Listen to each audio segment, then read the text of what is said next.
Earlier this month, the founder who built Bench, one of the biggest online bookkeeping services in North America, launched a new company called Synthetic. It's an AI service that does a small business's books for about $49 a month. That's not $49 an hour, $49 a month. And the pitch isn't even subtle. The bookkeeper is the product being replaced. Hi, I'm Peter McCarroll, the AI accountant.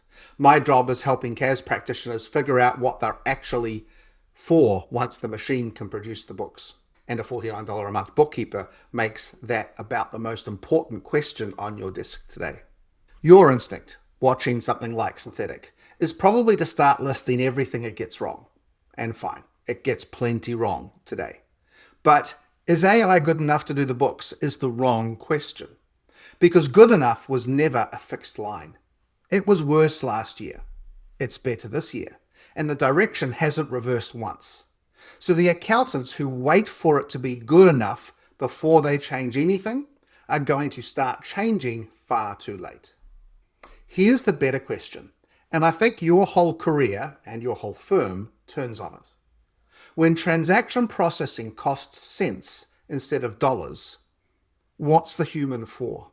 So let me start with the good news, because there is some. Bookkeeping has always been the data layer that feeds advisory.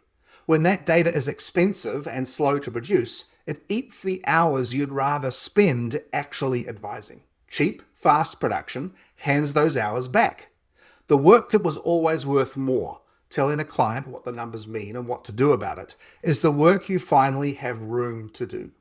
That's the cash flow conversation, the pricing call, the hire that they're nervous about, the advice that was always the point and that you never had enough hours for while you were buried in production.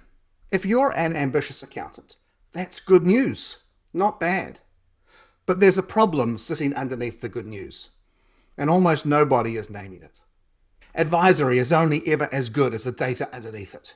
And here's what changes when the machine takes over production. When a human did the books, quality control was invisible because it was baked into the doing. The person who reconciled the account stood behind it without even thinking about it. Take the human out of production and the data still arrives, but now nobody's vouching for it. The checking that used to be a free byproduct of the work has to become a deliberate job of its own. And you already know what bad data does downstream. A loan draw miscoded as revenue, a duplicated bill, an owner's distribution booked as an expense. When you produced the books yourself, you caught those on the way through. Now they can sail straight into the dashboard your client makes decisions from. So that's the job, catching what the AI got wrong, knowing what right looks like for this specific client, and standing behind the result. That job is quality control. And for the foreseeable future, that catching is human work, because the machine isn't reliably catching its own mistakes yet. Now here's the part that matters most for you, especially if you're earlier in your career. Reviewing the AI's output is how you're going to learn your clients now. The old path to judgment ran through years of doing recs, coding transactions and prepping returns, until the patterns became instinct.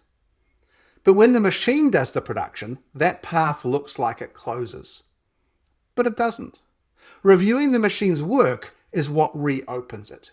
Every correction you make is a judgment rep, and another piece of a client you now understand better than the software does.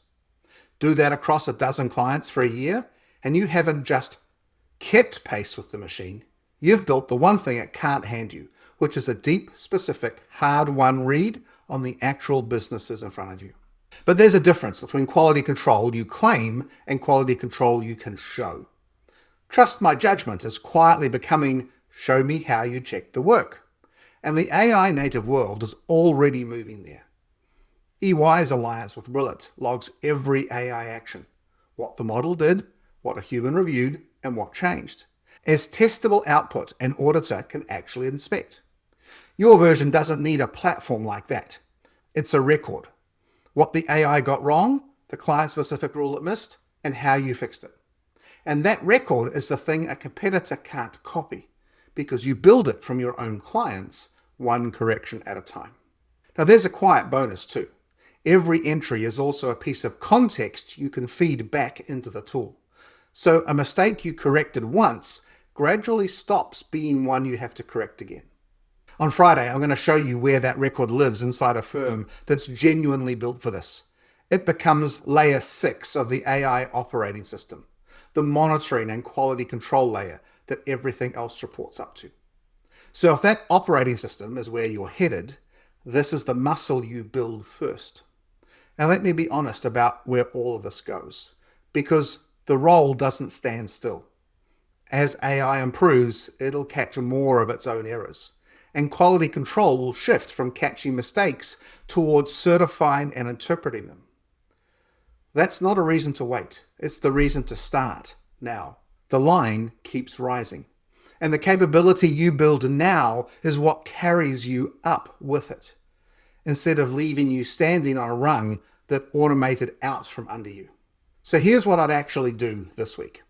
Don't wait for the partners to work this out. But don't start big. Start the record.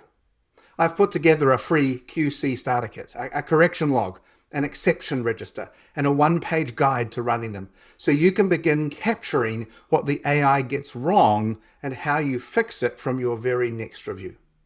The link is in the description below. That's the artifact that turns trust me judgment into something you can actually show. And it's the first brick in a moat that's genuinely yours. The bookkeeping is going to get cheap either way. The only real question left is what you'll be worth when it does.